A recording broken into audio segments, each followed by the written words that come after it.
যদি কোনো চক্রান্ত হয় 55,000 বর্গ মাইলের শেকড় শুদ্ধ টান দিবে এবং ইসলাম এবং ইসলামী চেতনাই বাংলাদেশের স্বাধীনতার রক্ষা কবচ।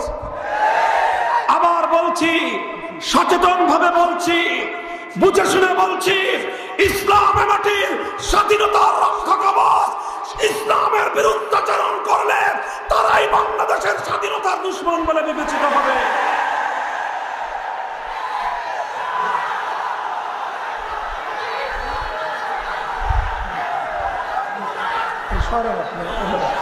ভালো লোক জানে কেন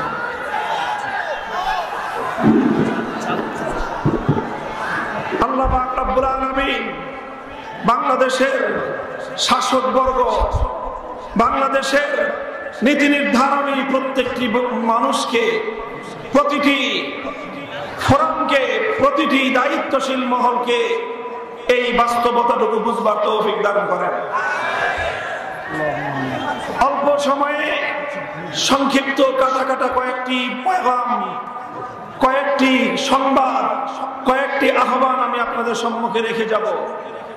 আজকে চুয়াডাঙ্গার মাটিতে যে ইতিহাস রচিত হলো, মানুষের এই যে জাগরণ, ওলামায়ে কেরামের প্রতি মানুষের এই যে অভূতপূর্ব আস্থা, এতে আলেম সমাজের দায়িত্ব বেড়ে গেছে বহুগুণ। চুয়াডাঙ্গা ওলামা পরিষদের দায়িত্ব বেড়ে গেছে বহুগুণ। এই পঙ্গপালের বাদ ভাঙ্গা জনতার স্রোত কোন রাজনৈতিক নেতার পিছনে ছুটে না, কোন রাজনৈতিক দলের জন্য অভূতপূর্ব মানুষের জাগরণ দেখা যায় না। এ জাগরণ আল্লাহর জন্য, এ জাগরণ আল্লাহর দ্বীনের জন্য। সুতরাং জনতার এই পথ বুঝতে হবে, মানুষের আত্মার এই চেতনা, এই প্রেরণাকে ধারণ করে আল্লাহর জমিনে কালেমার পতাকা উড্ডীন করতে হবে। ওলামায়ে কেরাম যদি ঐক্যবদ্ধ থাকেন, ইসলাম আলেম সমাজ যদি যথাযথভাবে দায়িত্ব পালন করেন, ইনশাআল্লাহ বাংলাদেশের আকাশে কালেমার পতাকা উড়বে ইনশাআল্লাহ। মুহতারাম হাজিরিন, আমি পুরা মজমাকে বলতেছি, বহু মানুষ, লক্ষ জনতার এই বিশাল জমায়েত, মাঠে তিল ধারণের ঠাঁই নেই। আপনারা বিভিন্ন গাছপালায় উঠে, বাসাবাড়ির ছাদে উঠে মাহফিলে অংশগ্রহণ করেছেন।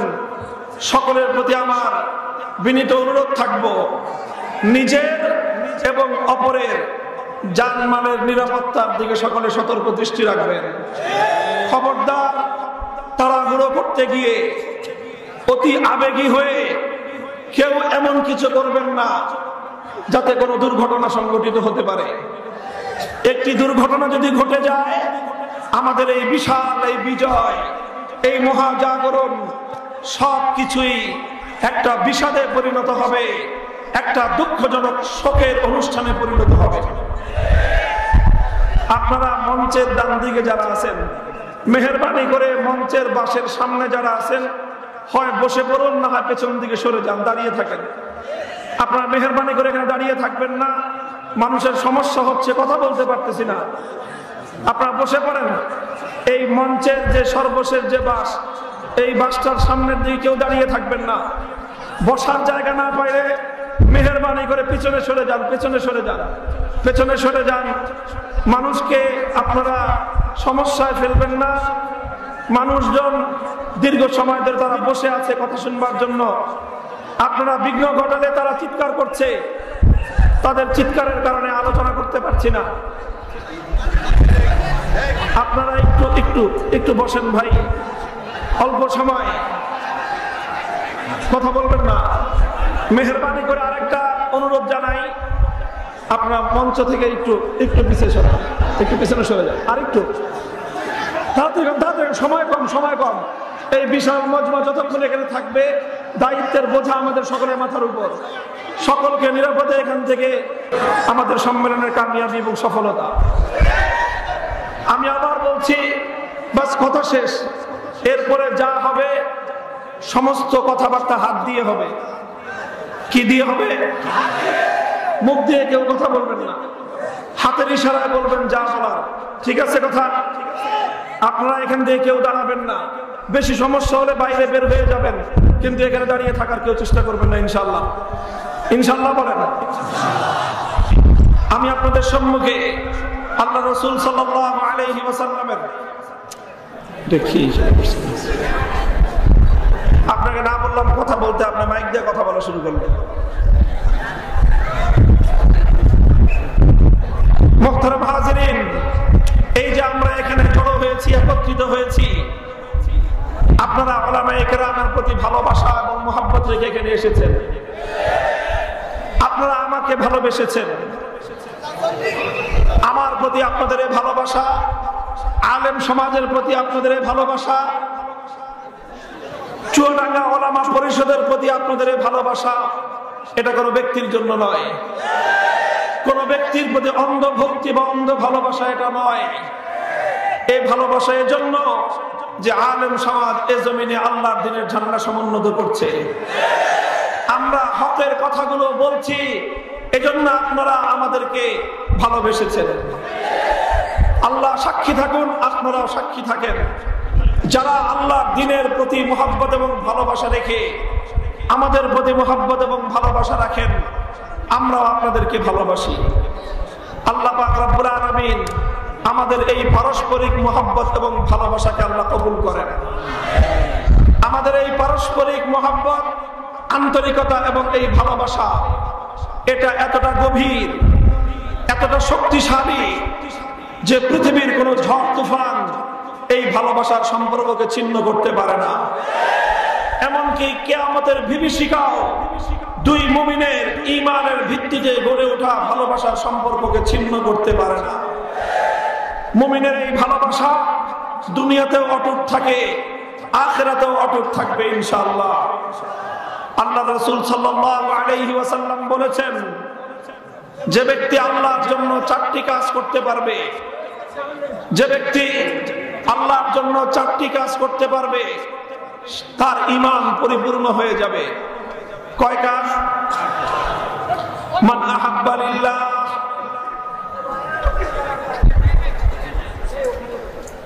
তাই ভাই আপনি কথা বলতেছেন কেন? আপনি আরে লাল জামা আর আপনার মাঝখান দিয়ে সেরকম ডিস্টার্ব করলেন কেন?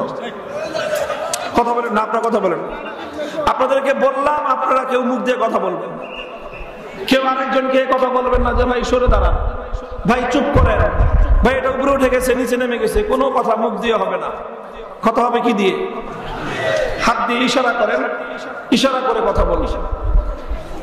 আল্লাহ রাসূল সাল্লাল্লাহু আলাইহি ওয়াসাল্লাম বলেছেন, যে ব্যক্তি আল্লাহর জন্য চারটি কাজ করবে, ফাকাদ ইসতাকমালাল ঈমান, তার ঈমান পরিপূর্ণ হবে।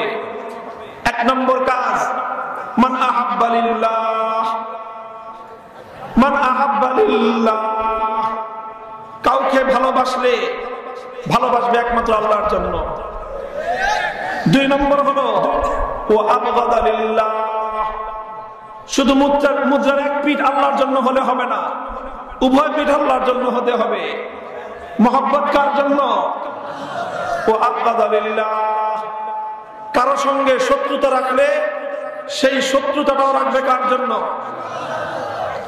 ও আতা লিল্লাহ, কাউকে কিছু দিলে কার জন্য দিবে? আল্লাহর জন্য দিবে। ওয়া মানা লিল্লাহ, কাউকে কোনো কিছু দিতে অস্বীকার করলে কার জন্য করবে? যদি আপনি কাউকে বলেন আমি আপনাকে আমার আনুগত্য দেব না, আমি আপনাকে আমার ভোট দেব না, আমি আপনার পক্ষে আমার মতামত দেব না, আমি আপনার জন্য আমার ঘাম ঝরাবো না, আমি আপনার জন্য আমার অশ্রু দেব না, আমি আপনার জন্য আমার রক্ত দেব না, এভাবে কাউকে কোনো কিছু দিতে অস্বীকার করবেন একমাত্র কার জন্য? এই চার কাজ যে করবে ফাকাদ ইসতাকমালাল ঈমান। সহিহ হাদিস, আবু উমামা রাদিয়াল্লাহু তাআলা আনহু বর্ণিত, আল্লাহর নবী বলেছেন ওই ব্যক্তির ঈমান পরিপূর্ণ হয়ে যাবে। মুহতারাম হাজিরিন, ভালোবাসা কার জন্য? আল্লাহর জন্য। ভালোবাসার অর্থ কি? আল্লাহর জন্য ভালোবাসার অর্থ হলো আল্লাহ যাকে ভালোবাসতে বলেছেন তাকে ভালোবাসা। আল্লাহর জন্য ভালোবাসার অর্থ হলো আল্লাহ যাকে ভালোবাসতে বলেছেন তাকে ভালোবাসা, 1 নম্বর। 2 নম্বর হলো আল্লাহর জন্য ভালোবাসার অর্থ হলো যে আল্লাহকে ভালোবাসে তাকে ভালোবাসা। আল্লাহর জন্য ভালোবাসার এই 2 ব্যাখ্যা এবং দুটোই আল্লাহর জন্য ভালোবাসার মধ্যে অন্তর্ভুক্ত। লক্ষ্য করুন, আল্লাহর জন্য ভালোবাসার মধ্যে প্রথম অন্তর্ভুক্ত হলো আল্লাহ যাকে ভালোবাসতে বলেছেন তাকে ভালোবাসা। দ্বিতীয় হলো যে আল্লাহকে ভালোবাসে তাকেও ভালোবাসা। এটার নাম হলো আল হুব্বু ফিল্লাহ। এই ভালোবাসার নাম হলো আল্লাহর জন্য ভালোবাসা। বাবাকে ভালোবাসা কেন? বাপকে ভালোবাসতে বলেছেন কে? মাকে ভালোবাসা, কারণ মাকে ভালোবাসতে বলেছেন কে? স্বামী স্ত্রী পরস্পরকে ভালোবাসা কেন? এই ভালোবাসতে বলেছেন কে? সন্তান সন্ততিকে ভালোবাসা কেন? ভালোবাসতে বলেছেন কে? আল্লাহ যাকে ভালোবাসতে বলেছেন তাকে ভালোবাসা, এটা হলো আল্লাহর জন্য প্রথম ভালোবাসা। দ্বিতীয় হলো যে আল্লাহকে ভালোবাসে, যার হৃদয়ে আল্লাহর দ্বীনের ভালোবাসা আছে, যে আল্লাহর জন্য জীবন দিতে চায়, যে আল্লাহকে এতটাই ভালোবাসে যে আল্লাহর দ্বীনের জন্য জীবন উৎসর্গ করতে তার কোনো কুণ্ঠা নেই, এমন মানুষকে ভালোবাসা, এটাও আল্লাহর জন্য ভালোবাসা। আমরা মাকে ভালোবাসি, বাবাকে ভালোবাসি, সন্তানকে ভালোবাসি, স্বামী স্ত্রীকে ভালোবাসি, তার সঙ্গে এই ভালোবাসাটা এখন থেকে আপনারা যুক্ত করবেন। যাকে দেখবেন আল্লাহকে সে ভালোবাসে তাকেও ভালোবাসতে আরম্ভ করবেন। হতে পারে তার সঙ্গে আপনার ব্যক্তিগত কোনো সমস্যা আছে, ব্যক্তিগত কোনো বাদানুবাদ আছে, ব্যক্তিগত কোনো তর্ক বিতর্ক থাকতে পারে, কিন্তু কোন মানুষ সম্পর্কে যদি আপনার ধারণা হয় যে সে আল্লাহকে ভালোবাসে, সেদিন থেকে আপনিও আপনার হৃদয়ে ওই ব্যক্তির জন্য ভালোবাসাকে লালন করবেন। এটা হবে আল্লাহর জন্য ভালোবাসা। পারবো তো ইনশাআল্লাহ? বন্ধুগণ, ঈমান শুধু আল্লাহর জন্য ভালোবাসার নাম নয়। ঈমান শুধু আল্লাহর জন্য ভালোবাসার নাম নয়। আল্লাহর জন্য ভালোবাসা যেমন ঈমান, ঠিক তদ্রূপ প্রয়োজনের ক্ষেত্রে কারো সঙ্গে শত্রুতা রাখা, কারো সঙ্গে দুশ্মনী রাখা, এটাও রাখতে হবে কার জন্য? শত্রুতা রাখতে হবে আল্লাহর জন্য, দুশ্মনী রাখতে হবে আল্লাহর জন্য। আমাদের এই কথা শুনলেই কিছু মানুষ হতাশ হয়ে পড়ে, কিছু মানুষ তাদের শরীরের মধ্যে অ্যালার্জির উপদ্রব দেখা দেয়। তারা শুধু প্রথম কথাটা শুনতে চায়, তারা শুধু ভালোবাসার পয়গাম শুনতে চায়, তারা আল্লাহর জন্য, আল্লাহর দ্বীনের জন্য কারো সঙ্গে শত্রুতার কথা তারা শুনতে চায় না। তাহলে কি করব আমরা? আমাদের স্পষ্ট পয়গাম হলো, তোমাদের কাছে আমাদের এ কথা ভালো লাগুক কি মন্দ লাগুক, আমরা এ কথা বলেই যাব, কারণ এ কথা আল্লাহর রাসূলের কথা। তোমার পছন্দ হলো কি হলো না সেটা বিবেচনা করার সময় আমাদের নেই। আল্লাহ এবং তার রাসূলের পয়গাম জাতির কাছে আমরা নির্বিঘ্নে পৌঁছে দেব। আমরা আল্লাহর রাসূলের পয়গাম মানব জাতির কাছে, মানুষের কাছে, রাসূলের উম্মতের কাছে পৌঁছে দিতে কোনো রক্তচক্ষুর পরোয়া করব না। মুহতারাম হাজিরিন, আল্লাহর জন্য শত্রুতা রাখার অর্থ হলো এই যে আল্লাহর দ্বীনের সঙ্গে শত্রুতা রাখে তার সঙ্গে ঈমানদারের কোনো বন্ধুত্ব নয়। যে আল্লাহর দ্বীনের বিরুদ্ধাচরণ করে তার সঙ্গে মুমিনের কোনো বন্ধুত্ব হতে পারে না। কোরআন স্পষ্ট বলে দিয়েছে, লা তাত্তাখিযু আদুওয়ি ওয়া আদুওয়াকুম আউলিয়া তুলকুনা ইলাইহিম বিল মাওয়াদ্দা।